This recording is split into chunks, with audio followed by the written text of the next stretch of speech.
สบายดีเด้อพ่อแม่พี่น้องมาเข้าครัวนำกันเส้นเก่าเส้นเคยมื้อนี้ก็ได้ก็มื้อนี้ก็เฮ็ดคิดจังไดบ่ไปเปิดตู้เย็นมื้อนี้ก็ไปซูเปอร์มาร์เก็ตมาเนาะก็ไปเปิดตู้เย็นว่าซั่นซะก็บ่ได้ตั้งใจจิเปิดดอกเปิดไปเอาแบบว่าเป็นพวกแบบว่าพวกผักจังซี่นะเอาออกมาจากตู้เย็นแล้วไปเห็นบรอกโคลีพี่น้องบรอกโคลีนี่หันบ่กินมันมื้อนี้ก็อาจจะได้ทิ่มว่าซั่นซะแล้วก็เหมาะเจาะแบบว่าเมื่อวานนี้ไปได้เนื้อมาก็ได้มาบ่หลายดอกได้มาประมาณครึ่งกิโล แล้วเนื้อนี่ก็บ่ได้ตั้งใจสิซื้อเด้ตั้งใจสิไปซื้ออีกอย่างแต่ว่ามันได้เนื้อมาก็เลยแบบว่าเหมาะเจาะว่าซั่นซะเนาะเหมาะเจาะเพราะว่าหยังคันบ่ผัดนี่ก็คือสิได้ชิมว่าซั่นซะพี่น้อง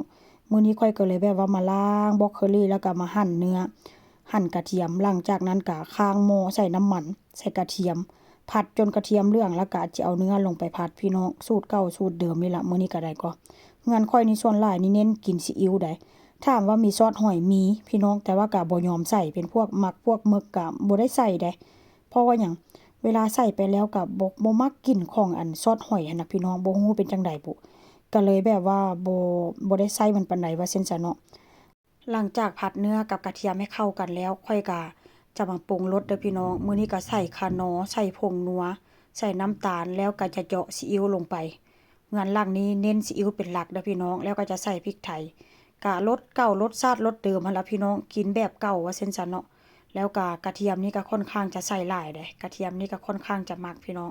เป็นพวกผงพวกผักจังซี่นะถ้าหากว่าเราใส่อันแบบว่ากระเทียมหลายมันค่อนข้างจะแซ่บเพราะว่าหยัง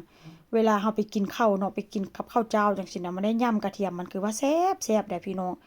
หลังจากนั้นค่อยก็จะใส่บรอกโคลีแล้วก็จะเติมน้ำลงไปประมาณนี้เด้อน้ำนี่ก็บ่ได้ใส่หลายพี่น้อง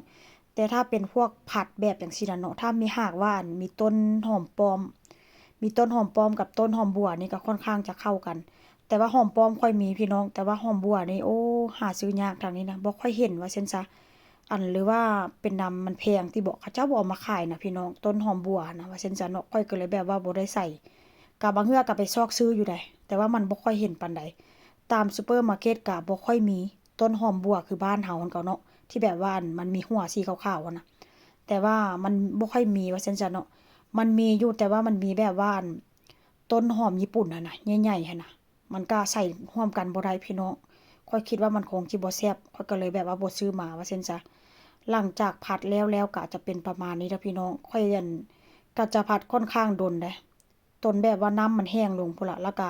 ปิดฝาหม้อไว้เพราะว่าหยัง กะจะให้บรอกโคลีหั้นน่ะเนาะมันค่อนข้างอ่อนแล้วก็ค่อนข้างเปื่อยจักหน่อย